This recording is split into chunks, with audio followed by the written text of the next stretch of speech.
Today we are here to learn about discuss about the stakeholder in the commercial organization. This is chapter 1, commercial studies. Chapter 1, class 10, commercial studies. The chapter is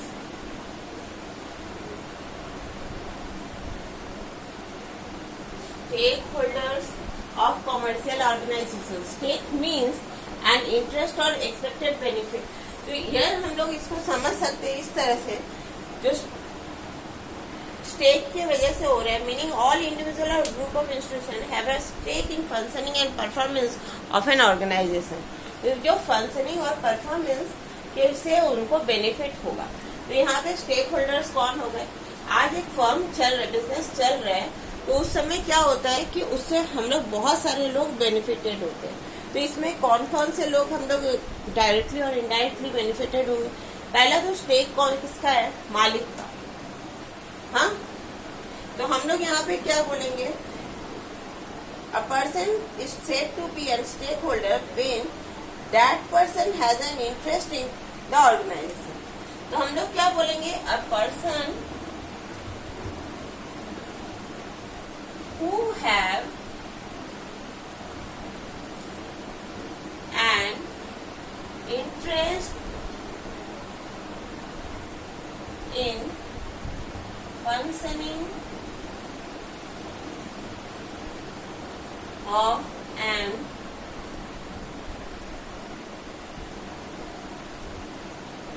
organization.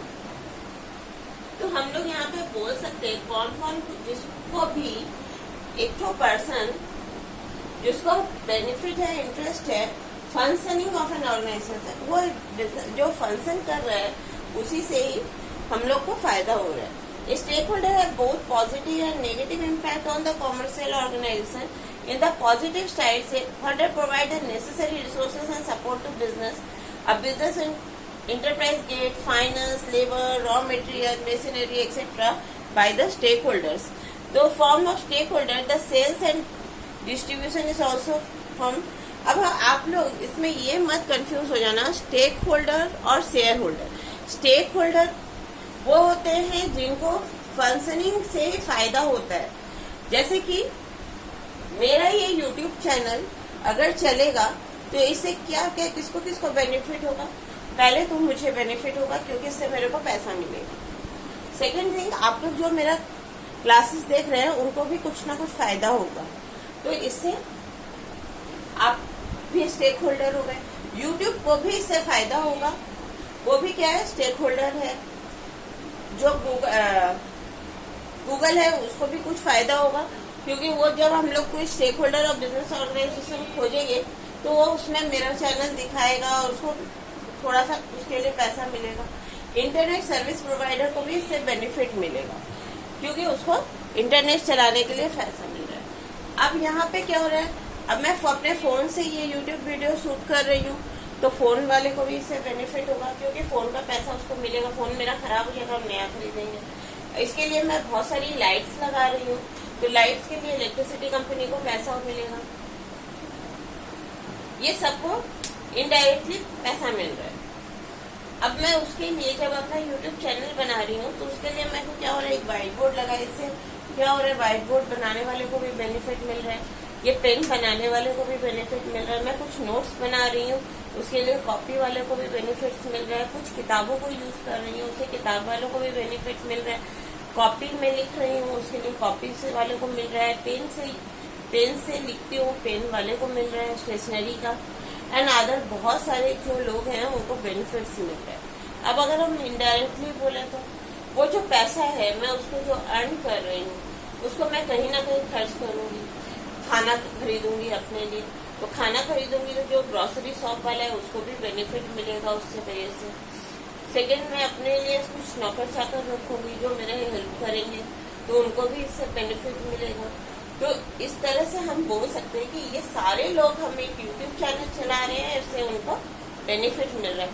मैं और मेरे कुछ family members हैं जिनको इससे benefit मिलेगा. तो हम इसको बोल सकते हैं ये सारे स्टेक होल्डर्स हैं। लेकिन अब ये जो शेयर होल्डर है वो कौन है?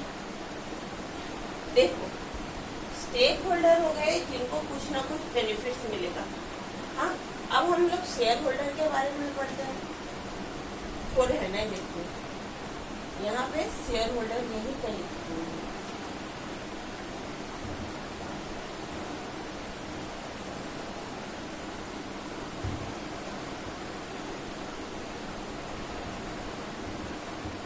शेयर होल्डर, तो शेयर होल्डर्स कौन हो गए? जिनको शेयर मिलेगा। शेयर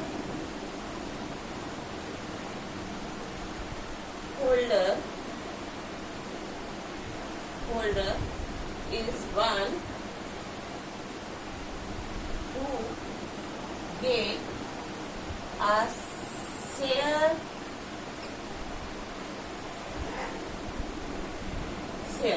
तो हम लोग यहाँ पे बोल सकते हैं कि अगर मैं अपना YouTube चैनल ये चला ली और है ना उसमें मेरे साथ मेरे हस्बैंड की या मेरे बच्चों की पार्टनरशिप हुई तो उन लोगों को उससे बेनिफिट होगा। तो इन लोगों को यहाँ पे हम बोल सकते हैं कि इन लोगों को मे भी ज्यादा भी पैसा मिल सकता है, कम भी पैसा मिल सकता है। यहाँ कोई श्योर नहीं है, इन लोगों को उतना ही पैसा मिलेगा। स्टेक होल्डर क्या है? खाली अपना शेयर ले लेगा, उसको और कोई चीज से मतलब नहीं है। लेकिन शेयर होल्डर वो है जो क्या होगा, जितना मैं अपना इनकम करूंगी उतना ज्यादा वो उसको पैसा मिलेगा। तो यहाँ पे शेयर होल्डर हमारे क्या हो गए? यहाँ पे अगर हम लोग इसे डिफरेंस को देखने जाएं, क्या होता है? अगर हम लोग डिफरेंस देखें स्टेक होल्डर और शेयर होल्डर का, तो यहाँ पे आपको क्लियर हो गया कि शेयर होल्डर क्या है? वो एक शेयर लेके चला जाएगा, बट स्टेक होल्डर क्या है? जितना अपना लिमिट है उतना ही लेगा, जितना का एक तो मिनिमल उसकी बेनिफिट होती है। तो अब हम लोग यहाँ पे स्टेक होल्डर और शेयर होल्डर के बारे में पढ़ चुके हैं। तो अब हम लोग क्या देखेंगे, इनका क्या होता है कि ये तो बहुत ही वाइड टर्म है स्टेक होल्डर, और शेयर होल्डर जो है बहुत छोटा सा है। Stakeholder is much wider than a shareholder. In a joint stock company the person and group who owns the share of the company is known as the shareholder. ठीक है, they are contribute to the company share capital and assume the risk of loss. वो लोग share capital में एक part देते हैं। तो यहाँ पे क्या होता है कि ये जो पर्सन है शेयर होल्डर, ये क्या करता है, कंपनी का जब इनकॉर्पोरेशन होता है, जब स्टार्ट होता है, तब ये लोग क्या करते हैं, अपना पैसा जमा करते हैं। तो ये कैपिटल कंट्रीब्यूट करते हैं। तो ये कैपिटल कंट्रीब्यूट कर रहे हैं।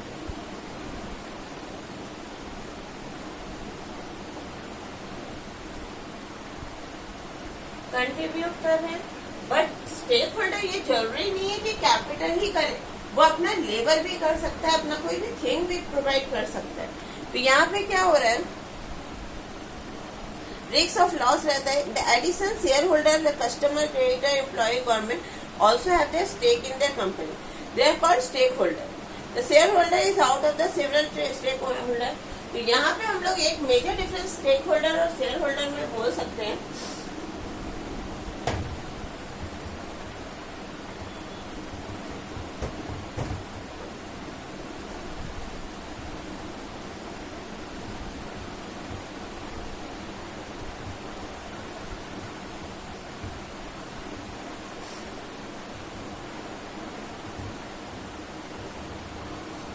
शेयर होल्डर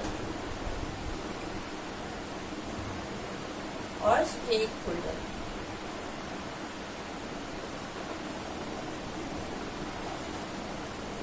शेयर होल्डर क्या होता है, वो कैपिटल कंट्रीब्यूट करता है। यहाँ पे वो कैपिटल भी कंट्रीब्यूट कर सकते हैं, कैपिटल तो कंट्रीब्यूट कर ही सकते हैं, और थिंग्स भी कर सकते हैं। वो रॉ मटेरियल सप्लायर भी हो सकता है, सप्लाई भी कर सकते हैं, ठीक है, लेबर भी हो सकते हैं, वो कुछ भी कर सकता है, तो वो थिंग्स भी दे सकता है और लेबर भी दे सकता है। यहाँ पे क्या होता है, वो प्रॉफिट और लॉस में have always risks of profit and loss. They take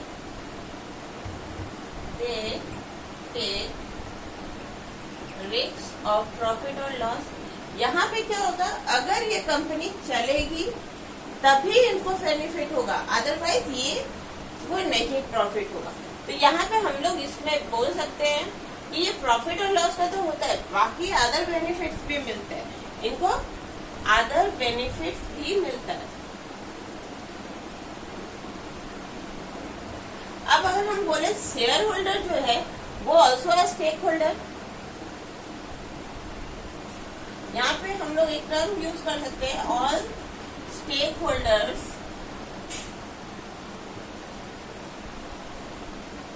are not shareholder. लेकिन आज shareholder is stake holder.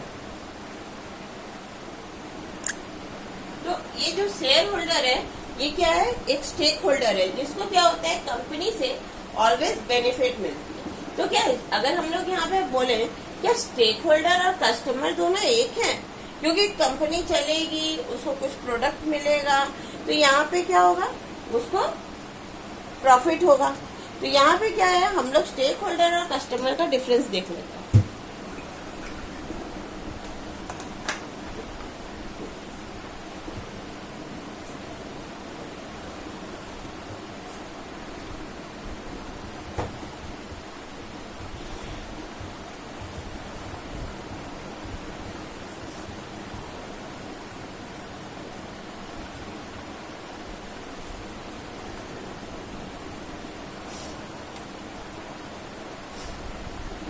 Customer है वो क्या है, स्टेक होल्डर है, ठीक है। कस्टमर क्या होता है, आर द इंडिविजुअल और a group who purchase and sell the product and services. A customer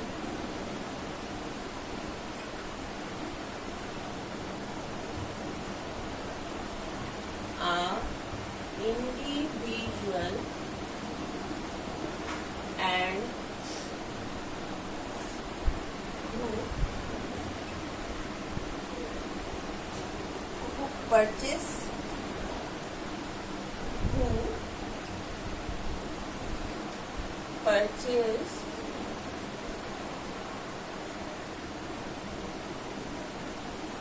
the product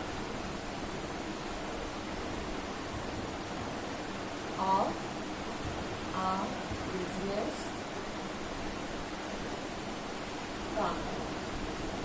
ये क्या करेगा, एक इंडिविजुअल और जो ग्रुप है वो परचेज कर रहा है प्रोडक्ट और फिर बिजनेस पर। तो ये क्या है, कैसे बेनिफिट इसको मिलता है, जब वो गुड को परचेज करता है तभी उसको वो बेनिफिट मिलता है। They do not have stake in the assets of the firm and therefore are not stakeholder. Stakeholder is much wider term than the customer. तो यहाँ पे क्या हम लोग बोलेंगे, ये स्टेक होल्डर को खाली क्या है, अब ये कस्टमर है। हम आज है ना लक्स का साबुन यूज करते हैं, कल लक्स का साबुन नहीं मिलेगा तो मैं डव यूज कर लूंगी, क्योंकि मैं नहाऊंगी तो कोई ना कोई साबुन से ही ना। तो यहाँ पे क्या है, ठीक है मेरे को लक्स का साबुन नहीं मिला, मैं डव से नहा लूं। तो यहाँ पे क्या हुआ, मेरा बेनिफिट बस यहीं तक ही था, मैं इससे खत्म, क्योंकि मैं अब दूसरा प्रोडक्ट यूज कर सकती हूँ। मे बी वो जो डव का साबुन है मे बी थोड़ा महंगा मिल जाएगा या चीपर मिल जाएगा, लेकिन अब मैं अपना चॉइस बदल दे रही हूँ। तो ये क्या हो गया, खत्म बात। अब यहाँ पे जो कस्टमर है वो एक तो इम्पोर्टेंट ग्रुप है। Business exist in to earn profit through satisfaction of the need and want of customer. Customer is known as a king. Customer जो है वो क्या है, किंग है। अब यहाँ पे स्टेक होल्डर और कस्टमर,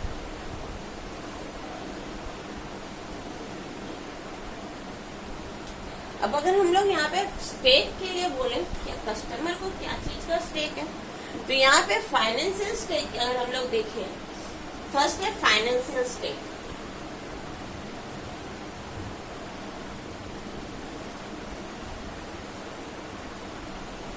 फाइनेंशियल स्टेक, कस्टमर को कोई भी फाइनेंशियल स्टेक नहीं है, उसको क्या है, अदर जो स्टेक होल्डर्स हैं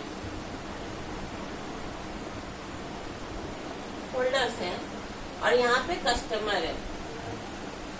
तो जो कस्टमर है उसको क्या अपना प्रोडक्ट से मतलब है, वो अपना प्रोडक्ट खरीद रहा है और उसको उसको यूज कर रहा है, बस उसको इतना ही मतलब है। आज उसका प्रोडक्ट नहीं मिलेगा इस कंपनी का, कल वो दूसरा प्रोडक्ट खरीद लेगा। तो यहाँ पे क्या हुआ है, इसको कोई भी फाइनेंशियल स्टेक नहीं है, लेकिन अदर जो स्टेक होल्डर्स हैं उनको क्या है, फाइनेंशियल स्टेक है। जैसे कि एक एम्प्लॉय है, उसको उसकी सैलरी नहीं मिलेगी, फर्म बंद हो जाएगा, ठीक है। रॉ मटेरियल सप्लायर है, उसको अपना प्रॉफिट नहीं मिलेगा। अदर जो ओनर है उसको नहीं मिलेगा, शेयर होल्डर को अपना प्रॉफिट नहीं होगा। अगर हम लोग सप्लाई ऑफ कैपिटल के लिए बोले तो सेकेंड पॉइंट है सप्लाई ऑफ कैपिटल।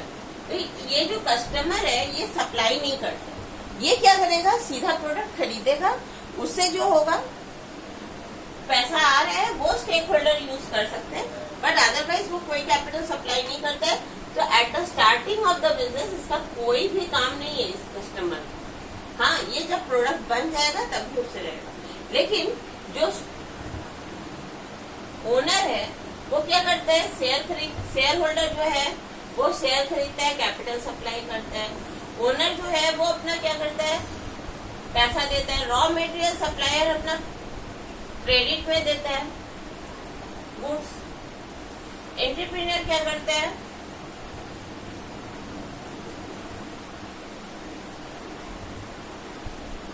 जो अपना सर्विसेज है वो भी फ्री में देता है। इस तरह से वो क्या कर रहे हैं, स्टेक होल्डर है at the starting of the buying of goods and services. Stakeholder do not buy goods and services from the organization.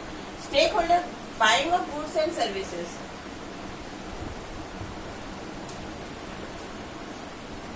Buying of goods and services. तो क्या होता है, स्टेक होल्डर और कस्टमर, यहाँ पे क्या होता है, कस्टमर जो है वो ही खाली गुड्स एंड सर्विसेज खरीदता है, लेकिन यहाँ पे बाकी कोई स्टेक होल्डर नहीं खरीदेगा। तो कस्टमर क्या करेगा, गुड्स और सर्विसेज को परचेस करेगा, लेकिन अदर जो स्टेक होल्डर है वो नहीं परचेस करेगा। Know buying of goods and services.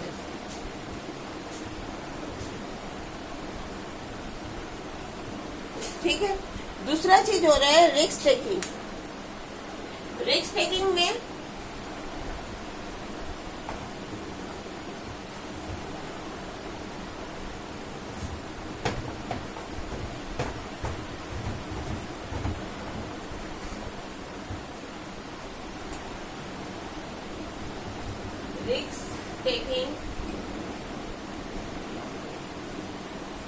तो स्टेक होल्डर और कस्टमर में स्टेक होल्डर क्या करता है, ऑलवेज टेक रिस्क, लेकिन कस्टमर जो है वो रिस्क नहीं लेता है कोई भी चीज। प्रोडक्ट ओरिएंटेशन,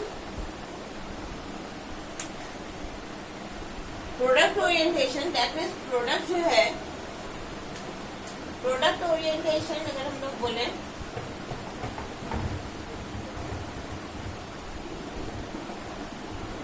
प्रोडक्ट ओरिएंटेशन, कभी भी जो भी प्रोडक्ट बनता है उसका ओरिएंटेशन करके हम लोग प्रोडक्ट बनाते हैं। तो क्या होता है, कस्टमर जो है वो किंग है कि बिजनेस ऑर्गेनाइजेशन का, क्योंकि जैसा कस्टमर चाहेगा वैसा ही प्रोडक्ट एक बिजनेस ऑर्गेनाइजेशन बनाएगा। तो यहाँ पे क्या होता है, स्टेक होल्डर के हिसाब से कभी भी प्रोडक्ट नहीं बनता है। होल्डर और कस्टमर।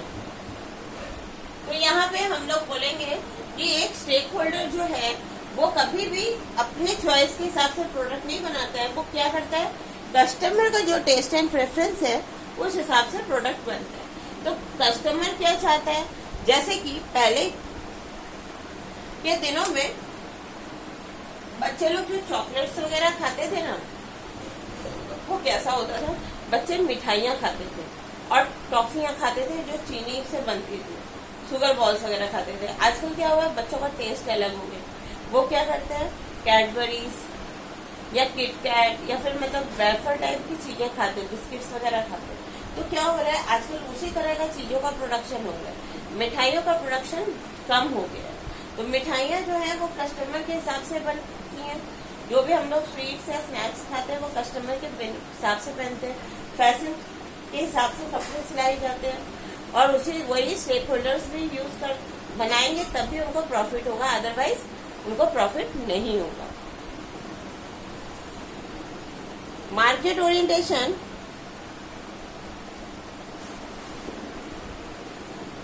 प्रोडक्ट का ओरिएंटेशन हुआ, अब मार्केट ओरिएंटेशन।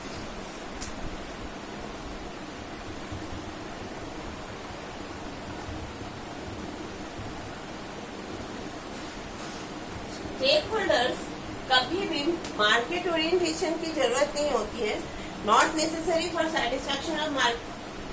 स्टेक होल्डर का सेटिस्फैक्शन जरूरत नहीं है, लेकिन हम लोगों को कस्टमर सेटिस्फैक्शन जरूरी है, क्योंकि हम लोग को अपना फर्म को चलाना है। तो कस्टमर सेटिस्फैक्शन जो है वो हम लोग के लिए नेसेसरी है, बट स्टेक होल्डर्स के लिए स्टेक होल्डर की सेटिस्फैक्शन हमारे लिए जरूरी नहीं है। मे बी स्टेक होल्डर्स को बेनिफिट मिले नहीं मिले। Sharing of profit, second point है शेयरिंग ऑफ प्रॉफिट। अगर हम बोले शेयरिंग ऑफ प्रॉफिट, तो यहाँ पे स्टेक होल्डर को क्या मिलता है, शेयर ऑफ प्रॉफिट मिलता है, लेकिन कस्टमर को कोई शेयर ऑफ प्रोडक्ट प्रॉफिट नहीं मिलता है। उसको प्रोडक्ट यूज करना है, उससे जो प्रोडक्ट को सेल होगा और उससे जो पैसा मिलेगा वो क्या होगा, स्टेक होल्डर को मिलेगा और उससे उसको प्रॉफिट होगा। यहाँ पे पार्टिसिपेशन इन मैनेजमेंट, कस्टमर जो है वो मार्केट मैनेजमेंट में पार्टिसिपेट नहीं करता है।